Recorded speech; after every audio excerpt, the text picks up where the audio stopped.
सैफ पर हमले की मिस्ट्री, अनजान था आरोपी जिसकी बांग्लादेश से जुड़ी है हिस्ट्री।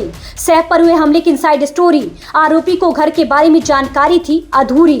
पुलिस के चक्रव्यूह में कैसे आया चाकूबाज, आरोपी को पकड़ने में गूगल पे कैसे बना अहम सुराग। इन सवालों के पीछे का कारण है तस्वीरों में दिख रहा ये शख्स। इस शख्स को पकड़ने के लिए पुलिस की 35 से ज्यादा टीमें बनाई गई। करीब 100 अफसर इसको 3 दिनों तक ढूंढते रहे। 15 से ज्यादा शहर छान डाले गए, लेकिन ये मिला नहीं। आखिरकार रविवार को तड़के ये पुलिस के हत्थे मुंबई में चढ़ा। तस्वीरों में दिख रहे इस शख्स का नाम है मोहम्मद शरीफुल इस्लाम शहजाद उर्फ विजय दास। इसकी उम्र करीब 30 साल की है। ये बांग्लादेश का मूल निवासी बताया जा रहा है। इसी ने 16 जनवरी की रात सैफ अली खान पर ताबड़तोड़ 6 वार किए थे। अब इसको लेकर सबसे पहला सवाल लोगों के जहन में है कि ये कैसे पकड़ा गया। तो दावा है कि पुलिस के लिए गूगल पे के जरिए ऑनलाइन किया गया पेमेंट बड़ा सुराग बना। इससे मुंबई पुलिस को शनिवार देर रात आरोपी को ट्रैक करने में मदद मिली। हमले के अगले ही दिन आरोपी को एक तस्वीर में बांद्रा स्टेशन पर देखे जाने का दावा किया गया था। इसके बाद से ही पुलिस लगातार सीसीटीवी फुटेज से संदिग्ध को ट्रैक कर रही थी और यही ट्रैकिंग पुलिस को दादर स्टेशन के बाहर एक दुकान तक ले गई, जहाँ आरोपी ने मोबाइल का कवर खरीदा लेकिन भुगतान कैश से किया। इसके बाद वो कबूतर खाना और वर्ली चला गया, जहां आरोपी ने वर्ली में सेंचुरी मिल के पास एक स्टॉल पर पराठा और पानी का बोतल दिया, जिसके लिए आरोपी ने गूगल पे के जरिए ऑनलाइन पेमेंट किया था और इसी गूगल पे पेमेंट के सहारे पुलिस आरोपी तक पहुंची। दावा है कि आरोपी घटना वाले दिन सुबह 7 बजे तक बांद्रा में ही था।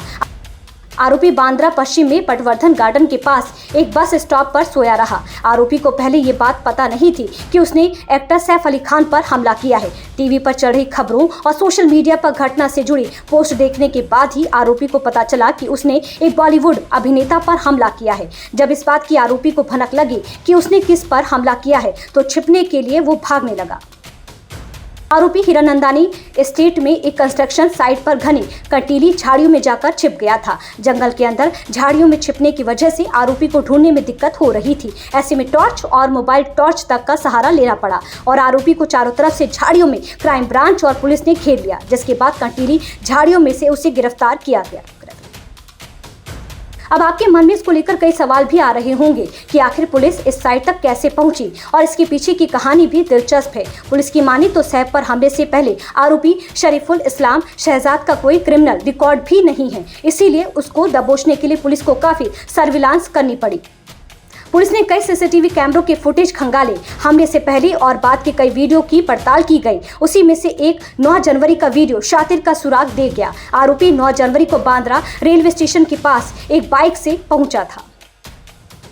फेस रिकॉग्निशन तकनीकी के जरिए पुलिस ने 9 जनवरी के वीडियो से आरोपी को खोज निकाला। फिर रजिस्ट्रेशन नंबर के जरिए बाइक वाले को पकड़ा गया। उसी बाइक वाले ने शहजाद के ठिकानों का खुलासा पुलिस के सामने कर दिया। बाइक वाले ने ठाणे के जंगल का पता बताया, जहां आरोपी छिपा हुआ था। आरोपी का नाम मोहम्मद शरीफुल इस्लाम शहजाद है। मोहम्मद शरीफुल इस्लाम शहजाद, एज 30 इयर्स। अभी तक के इन्वेस्टिगेशन में ये समझ में आया है कि ये आरोपी चोरी के इरादे से उस घर में उसने एंटर किया था और उस समय पर ये इंसिडेंस हुआ था। ये जो आरोपी है, यह आरोपी बांग्लादेशी ओरिजिन का है, ऐसा हमारा डाउट है। इसीलिए इस केस में एप्रोप्रिएट सेक्शंस की वार की गई है और उस हिसाब से आगे का इन्वेस्टिगेशन किया जा रहा है। आरोपी के पकड़े जाने के बाद इस बात के कयास लगाए जाने लगे कि कहीं इस हमले के पीछे कोई साजिश तो नहीं है, कि आरोपी किसी प्लानिंग के तहत सैफ के घर में घुसा था, कहीं किसी ने इस आरोपी को सैफ पर हमले के लिए सुपारी तो नहीं दी थी। इन सवालों को लेकर दावा है कि ऐसा कुछ भी नहीं हुआ था। पुलिस ने भी यही कहा है कि आरोपी चोरी के ही इरादे से सैफ के घर में घुसा था। अब सबसे बड़ा सवाल उठता है कि आरोपी सैफ के घर कैसे घुसा, तो इसका जवाब भी आप जान लीजिए। आरोपी 7वीं 8वीं मंजिल तक सीढ़ियां चढ़कर गया, फिर डक्ट क्षेत्र में जाकर वहां लगी पाइप के सहारे 12वीं मंजिल पर पहुंचा। फिर बाथरूम की खिड़की से आरोपी सैफ के फ्लैट में घुस गया। फिर वो बाथरूम से बाहर आया, जहां उसे सैफ के स्टाफ ने देख लिया। इसके बाद घटनाक्रम शुरू हुआ। फिर जब सैफ आया तो आरोपी ने उन पर हमला कर दिया।